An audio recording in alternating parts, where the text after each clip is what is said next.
28º dia, o desafio enraizado em sabedoria. Como lidar com uma mulher que acaba flertando por todos os lados? O desafio é buscar a sabedoria do Senhor para manter um casamento centrado em Cristo. Efésios 5, 25 a 28. Maridos, amem suas mulheres, assim como Cristo amou a igreja e entregou-se a si mesmo por ela. Da mesma forma, os maridos devem amar as suas mulheres como a seus próprios corpos. Quem ama sua mulher, ama a si mesmo. Como você lida, às vezes você, uma mulher casada ou uma mulher que namora, com outra mulher flertando o seu marido? Você pode ponderar em espírito de oração se essa circunstância está revelando uma quebra de confiança entre você e o seu cônjuge. Em caso afirmativo, pode ser aí que você precisa colocar sua atenção a longo prazo. Mas vamos abordar a preocupação imediata primeiro. Existem mulheres manipuladoras e astutas por aí. Em Provérbios, capítulo 6, uma mãe piedosa avisa seu filho para tomar cuidado com os falsos elogios da mulher leviana, no versículo 24. E o lembra de não permitir que ela o capture com seus olhares, no versículo 25, uma referência clara ao flerte. Por onde começar? Comece com o Senhor. Traga a circunstância ao Senhor em oração. Depois de orar, converse com o seu marido. Então, é estranho a gente falar, né? Quando eu leio isso até me constrange um pouco, porque é estranho a gente falar, como assim, no meio cristão, e eu pelo menos sou uma mulher cristã, quem está ouvindo esse devocional é porque tem buscado a Cristo, e a gente para e a gente fala, como assim uma mulher cristã que está flertando com meu marido? Ou então, vamos mudar os papéis, um marido cristão que está flertando com uma mulher, é super estranho. Mas se está escrito aqui é porque deve haver, né? Deve haver. Existem mulheres que acabam flertando, mesmo casadas, né? Então, se você observa esse tipo de coisa, é isso que ele está falando. Graças a Deus eu já não vivo mais nessa prática.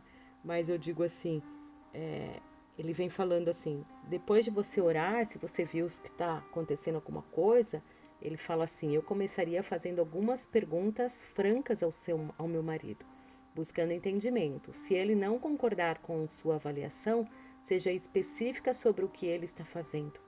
Certa vez, meu marido e eu conversamos com um casal numa situação semelhante. A esposa estava claramente chateada.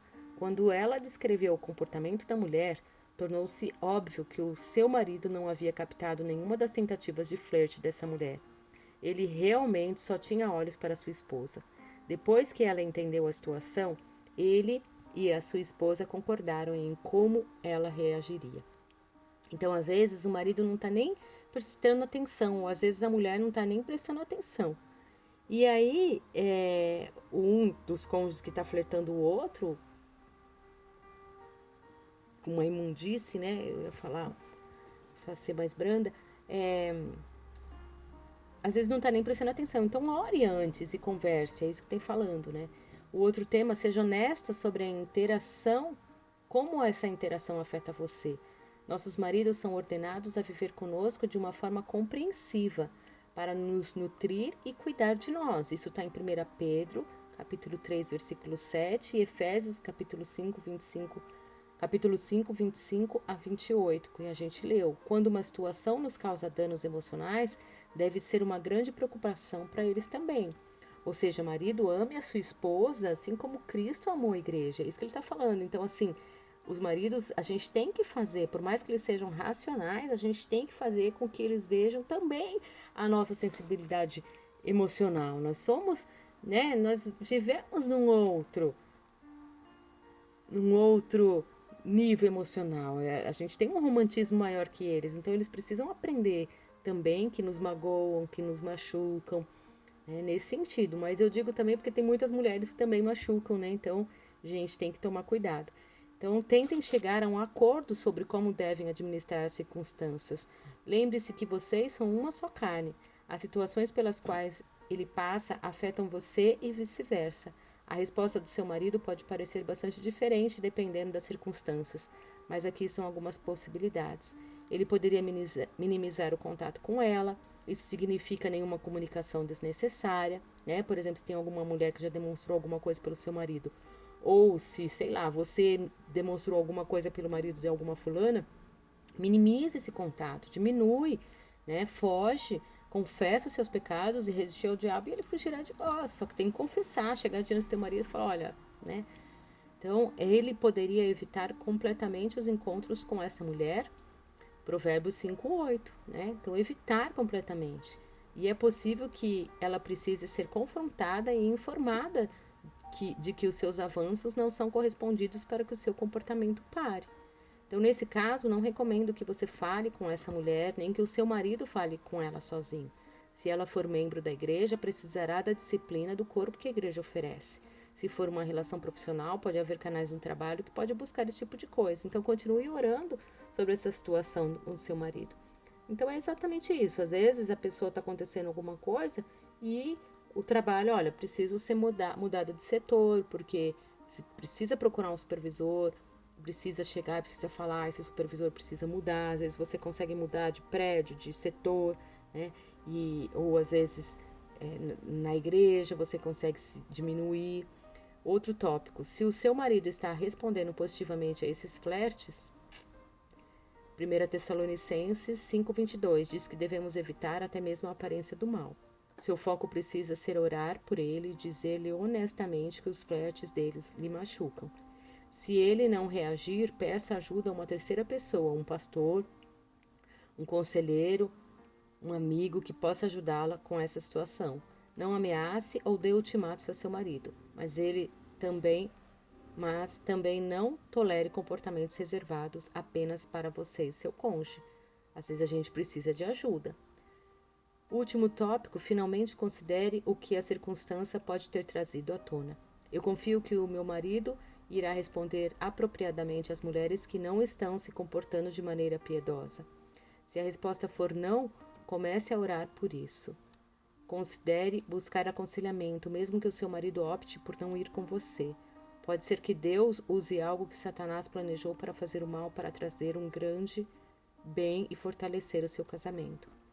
Então, às vezes a gente reclama dos nossos casamentos, mas às vezes a gente também, às vezes Deus permite até, né, que a tentação é Satanás que vem, e aí a gente adere à tentação, chega aos ultimatos, mas aí é fazendo a vontade de Satanás. Mas às vezes Deus permite sermos tentados para ver como um teste a gente vai crescer.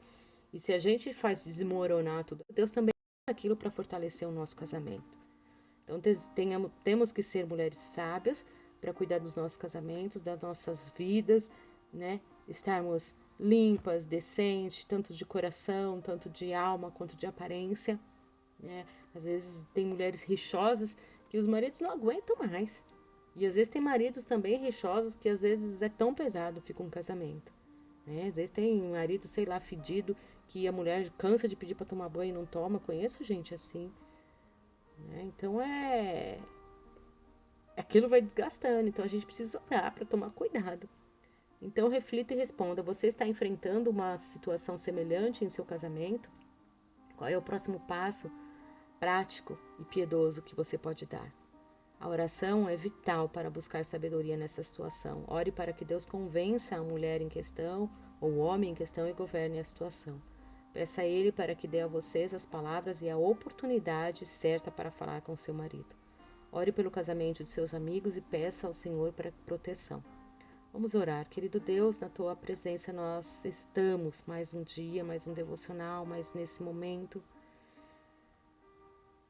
Queremos orar a Tua palavra, Pai, assim como o Senhor nos disse que os homens devem amar as suas mulheres, assim como o Senhor amou a igreja e se entregou por ela. E que da mesma forma os maridos devem amar as suas mulheres como os seus próprios corpos, Pai. E quem ama a sua mulher ama a si próprio. Pai, às vezes nós vemos que não é isso que acontece dentro dos casamentos. Às vezes tem maridos que acabam não amando as mulheres como seus próprios corpos. Eles nem se lembram dessa palavra. E às vezes existem mulheres que acabam flertando com os nossos maridos, e isso é tão dolorido. Sabemos que existem tantos casamentos que foram dilacerados, ó Pai. Filhos sofrendo, ó Pai, por conta disso. Pai, em nome de Jesus, nos capacita a sermos mulheres, ó Pai, que orem, mulheres que estejam abertas a conversar com os nossos maridos, mulheres que sejam honestas a falar com eles sobre as questões que nos afligem, né, para que eles possam sentir a nossa sensibilidade, que nós possamos entrar num acordo para administrar situações, que nós possamos pedir ajuda quando o nosso marido também está respondendo positivamente a algum tipo de flerte com outra mulher, ou que nós mesmos estejamos respondendo positivamente, que possamos buscar amigas, que possamos buscar conselheiros para nos ajudar, dizer, ei, eu tô errada, me ajuda, eu tô ficando maluca, ou então meu marido tá ficando maluco, olha só, você tem os filhos, que nós possamos voltar e saber viver, considerar toda essa circunstância que aconteceu dentro do casamento, dentro do relacionamento, dentro do namoro, do noivado, e parar e falar, Senhor, nos ajuda, nos capacita a olhar tudo isso. Às vezes tem traições dentro das próprias famílias. Pai, que dolorido, que dolorido. Quantas vidas a gente acompanhou de homens que acabam largando as famílias e vão viver, montam outras. Mulheres que largam. Pai, em nome de Jesus, entra nessas mentes, Pai. E se alguém estiver nesse momento passando, Pai, nós queremos repreender, Pai, todo esse espírito, Pai, de imundície, onde o casamento é algo santo, algo que nós devemos nos manter focados e que às vezes nós acabamos nos perdendo, Pai, seja na carência. Pai, ajuda essas pessoas que estão passando por essa questão. Ajuda, Pai. Fortalece. Abençoa, dá sabedoria, dá diálogo para casais, dá pessoas para que possam ajudar esses casais, para que eles consigam trabalhar, para que eles possam se despir, ó Pai, dos seus pecados, despir dos seus erros e entender que eles precisam ser trabalhados pelo Senhor. Em nome de Jesus, Pai, capacita-os a cada dia, livra-os da mulher imunda, do homem falastrão, que fala aquilo exatamente que Satanás sabe que nós gostaríamos de ouvir. Nós como mulheres, nós somos tocadas pelo ouvido. Já o homem é tocado pelo aquilo que ele vê. Pai, fecha os olhos dos nossos maridos, fecha os olhos dos noivos, dos namorados, para que eles não vejam, às vezes, aquela pessoa que vem toda cheia de má intenção, e que os nossos ouvidos também sejam fechados para aqueles homens que têm má intenções conosco. Em nome de Jesus, Pai, nos dá força para passarmos por nosso casamento, pelas nossas vidas, sempre alicerçados no Senhor. Não permita que nós viemos a cair, Pai. Não permita que nós viemos a pecar nesse sentido dentro dos nossos casamentos. Nos faz fortes, ó Pai, com um olhar sempre para os nossos maridos e fixos em Ti, Senhor, é o que nós te pedimos. E por tudo te agradecemos. Em nome de Jesus. Amém.